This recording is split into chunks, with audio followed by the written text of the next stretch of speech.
အားလုံးပဲမင်္ဂလာပါကျွန်တော်နာမည်ထလင်သူဖြစ်ပါတယ်အဲ့တော့ကျွန်တော်တို့ project လေးစပြီးတော့လုပ်အောင်လေနော်အဲ့တော့ကျွန်တော်တို့ဒီကောင်လေးရမလို့ဆိုတော့ခဏပိတ်လိုက်တော့မယ်နော်အဲ့တော့ကျွန်တော် Laravel official website ကိုရင်တော့တွားလိုက်မယ်ကျွန်တော်တို့ Laravel ကိုကျွန်တော်က Laravel version 7သုံးဖို့စဉ်းစားထားတယ်လीနော်ဘာလို့လဲဆိုတော့ကျွန်တော်အခုဆိုရင်ကျွန်တော်က Laravel version က8ကိုရောက်သွားပြီပေါ့နော်ဒါပေမဲ့8မှာကအရန် change အရန်ကျန်တယ်ကျန်တဲ့ခါကျတော့ဘာတွေခက်ခဲဖြစ်လာလဲဆိုတော့အရင်လုပ်ပြီးသားလူကိုဒီ senior ပဲဖြစ်ဖြစ်အရင်လုပ်ဘူးသားလူကတော့တိတ်ပနာမရှိပေမဲ့အခုမှလေ့လာတဲ့လူဆိုရင်ဒီ version 8ကဘယ်လိုပြောနည်းနည်းလေးရှုပ်တယ်လို့လေးဖြစ်တာပေါ့နော်အရင် version လေးမှာဟိုနည်းနည်းလွယ်တဲ့ဟာကသူကတော့ဒီ data aware ကတော့ပိုကောင်းအောင်လုပ်လိုက်တာဒါပေမဲ့beginner အနေနဲ့ဆိုရင်လည်းမျက်စိလည်မလားလို့ကျွန်တော်ထင်တယ်ပေါ့နော်အဲဒါကျွန်တော်ထင်တဲ့ဟာပါတကယ်တော်တဲ့လူဆိုရင်လည်းရရင်ရမှာပေါ့နော်အဲ့တော့ကျွန်တော်ဗာပဲလုပ်လိုက်လဲဆိုတော့ကျွန်တော်လာပဲအရင်ကြီးနဲ့မနှိမ့်တဲ့ version ပေါ့နော်လာပဲတစ်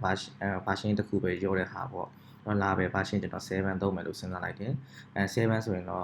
နည်းနည်းကာပါဖြစ်တယ်ပေါ့နော်အရင်ကြီးလည်းO version မဟုတ်ဘူးပေါ့နော်အဲ့တော့ကျွန်တော်အကောင့်လေးကိုအရင်ဆုံး install လုပ်လိုက်မယ်နော် install လုပ်နိုင်မယ်ဆိုတော့ဒါပဲအခုကျွန်တော်ကလေဒီ project အကြောင်းလေးကျွန်တော်ပြောချင်တယ်ဒီ project ကိုလေ့လာတဲ့လူကလေကျွန်တော်တို့Laravel Basic ကိုကျွန်တော်တို့ရထားမှဖြစ်မယ်ပေါ့နော်အဲ့တော့ဒီကျွန်တော်ကဟို basic ဟာတွေတော့ကျွန်တော်သင်ပေးမှာမဟုတ်ဘူးထားပါတော့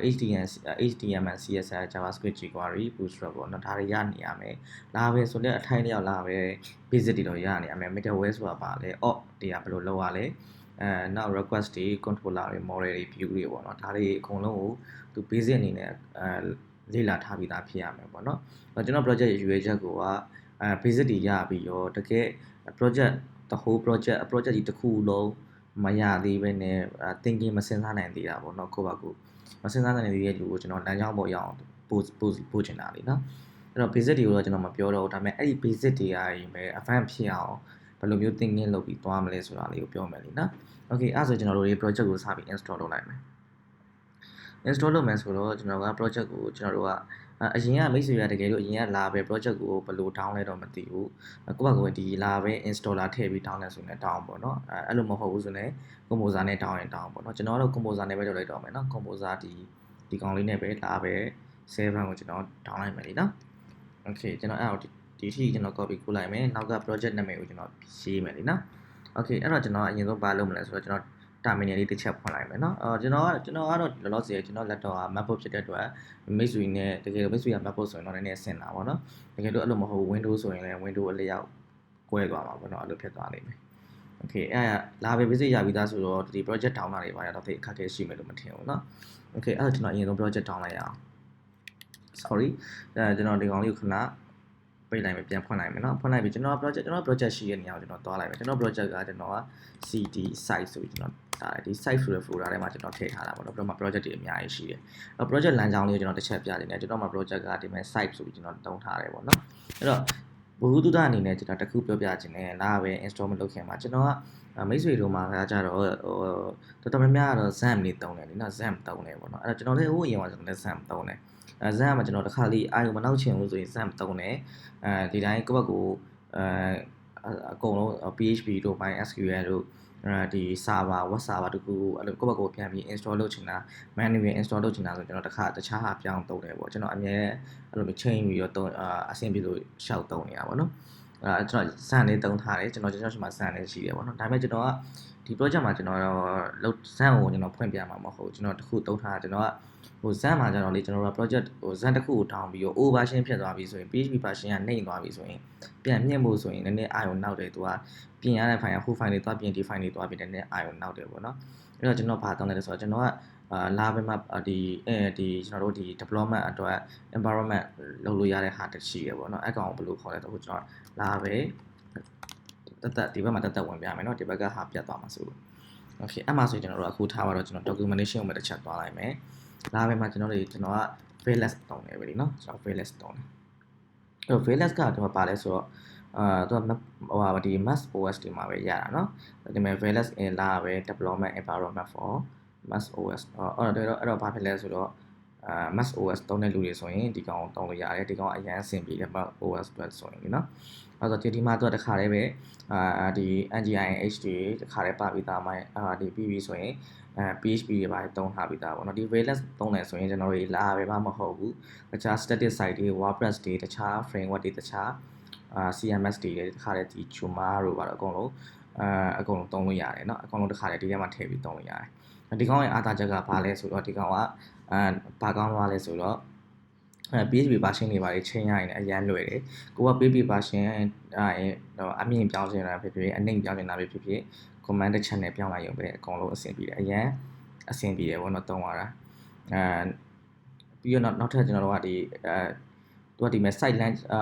ဒီ site land ကြောင်းကိုလည်းချက်တဲ့နေရာမှာထားလို့ရတယ်ချက်တဲ့နေရာမှာထားပြီးတော့အဲ့ဒီ land ကြောင်းလေးက project တွေအကုန်လုံးက project တွေအကုန်လုံးဒီ pack လို့လုပ်လိုက်တာနဲ့တန်းပြီးတော့ account တွေအကုန်လုံးကတန်းပြီးတော့ run လို့ရပြီပေါ့နော်ပြီး customer domain တန်းထွက်လာတာပေါ့ကျွန်တော်ကထားပါတော့ NinjaHR တို့ပေးထားရင် NinjaHR.test ဆိုပြီးတော့ဒီလိုမျိုး domain လေးနဲ့ထွက်လာတာပေါ့နော် custom domain လေးနဲ့ထွက်လာတာပုံမှန်ကျွန်တော်တို့ကဒီ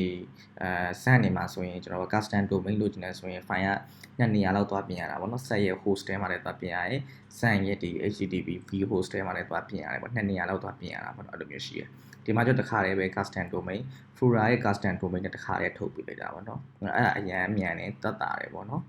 အဲ့လိုမျိုးနောက် https ပြောင်းချင်တာလားဒီမှာကိုယ့်ဘက်ကို login မှာပဲကိုယ့်ရဲ့ website က https ပြောင်းချင်တဲ့ဆိုရင် secure ဆိုပြီးတော့လုပ်လိုက်ရုံပဲအတိုင်း https ပြောင်းတယ်ပေါ့နော်အဲ့ဒါကျွန်တော် valence တုံးတယ်ပေါ့နော်ဒါမိတ်ဆွေလိုက်သုံးစရာမလိုဘူးเนาะဟို macbook မဟုတ်လို့ဒီ project မလေးလာတော့လားမဟုတ်ဘူးကိုကစမ်းသုံးတယ်ဆိုရင်လည်းစမ်းသုံးပေါ့เนาะဒါကျွန်တော်ကနမူနာလေးနဲ့ပြောပြရလိမ့်เนาะအဲ့တော့ကိုကထားမှာတော့ဒီလိုမျိုးကိုလည်းကိုလည်းနည်းနည်းပူးစားရခြင်းတော့ကိုလည်းနောက်ထပ်သုံးခြင်းသေးတယ် valence အပြင်ဘာသုံးလို့ရသေးလဲဆိုတော့ valence ကိုပဲကျွန်တော်ကသူက windows အတွက် valence ရှိတယ်တစ်ချက်ရှာကြည့်เนาะဒီ Google မှာတစ်ချက်ခောက်ကြည့်windows အတွက်ဒီ valence install လုပ်ပြီးသုံးလို့ရတယ်ရှိတယ်ဒါလာပဲ official မှာတော့ဒီ Mac OS တော့ပဲပြောတာတချို့တွေကျတော့ဒီ home state ကိုတုံးတယ်ဒီ home state ဒီကောင်ကလည်းအခုနကဟိုကလိုပဲခက်ဆင်ဆင်ပဲအတူတူပဲသူကတော့ background ပေါ့လားမသိဘူးအကောင့်နဲ့တုံးလာလားမသိဘူးဟုတ်တယ်သူကလည်းဒီမဲ့သူကကျတော့သူကအဆင်ပြေတယ်သူကကျတော့ဒီ Linux တွေရောအကုန်လုံးဒီမဲ့ run on any window Mac OS Linux system အကုန်လုံးမှာတုံးလို့ရတယ်တခါလည်းပဲသူက include ပါပြီးသား NGIS PHP MySQL ဒီ Redis တွေ Notes တွေအကုန်လုံးပါပြီးသားဟိုကို install လုပ်ပြီးသုံးရုံပဲအခုနကောင်လည်းဆင်တူတယ်ဒီကောင်လည်းဒီကောင်သုံးလဲရတယ်ပေါ့နော်ဒါပေမဲ့ကျွန်တော်ကပြောပြထားတာပါကျွန်တော်စမ်းဖွင့်တာမမြင်လို့မိတ်ဆွေတစ်မျိုးထင်နေမှာဆိုတော့ကျွန်တော် valence သုံးထားတယ်ဆိုတဲ့အကြောင်းပြောပြတာပေါ့နော် okay အဲ့ဆိုကျွန်တော် project နဲ့တွတ်တောင်းအောင်နော် project တွတ်တောင်းမယ်ဆိုတော့ကျွန်တော်ရဲ့ Fora site ထဲကိုကျွန်တော်တွားလိုက်မယ်နော် site ထဲကိုကျွန်တော်ရောက်ပြီပေါ့ဒါကျွန်တော်ရဲ့ project တွေပေါ့နော်ကျွန်တော်ပြန်ရှင်းလိုက်မယ်ပြီးပြီဆိုကျွန်တော် project နာမည်က NinjaHR ပေါ့နော် NinjaHR လို့ကျွန်တော်ပေးလိုက်မယ်နော် okay project down နေတဲ့အချိန်မှာကျွန်တော်ဗီဒီယိုခဏရပ်ထားမယ်ဗီဒီယိုရှင်းနေမှာဆိုလို့နော် okay အဲ့ဆိုကျွန်တော်တို့ဒီမှာ project က install လုပ်လို့ပြီးသွားပြီပေါ့နော်အဲ့တော့အဲ့ဒါကိုကျွန်တော် VS Code ကနေသွားဖွင့်ကြည့်အောင်ကျွန်တော်တို့ project တွေတောင်းတာinstall လုပ်တာအောင်မြင်လားတစ်ချက်သွားကြည့်အောင်အဲ့တော့ကျွန်တော် project တွေကိုသွားဖွင့်လိုက်မယ် open ဆိုပြီး project သွားဖွင့်လိုက်မယ်နော် site ထဲကကျွန်တော် project နာမည်ကပါလေNinjaHR လေနော် okay အဲ့ဆိုကျွန်တော်ဒီမှာ project ကရပြီเนาะနောက်ဗီဒီယိုမှာပြန်တွေ့မယ်ကျွန်တော်ဒါ project install လုပ်တာအောင်မြင်နေတယ်เนาะအားလုံးကျေးဇူးတင်ပါတယ်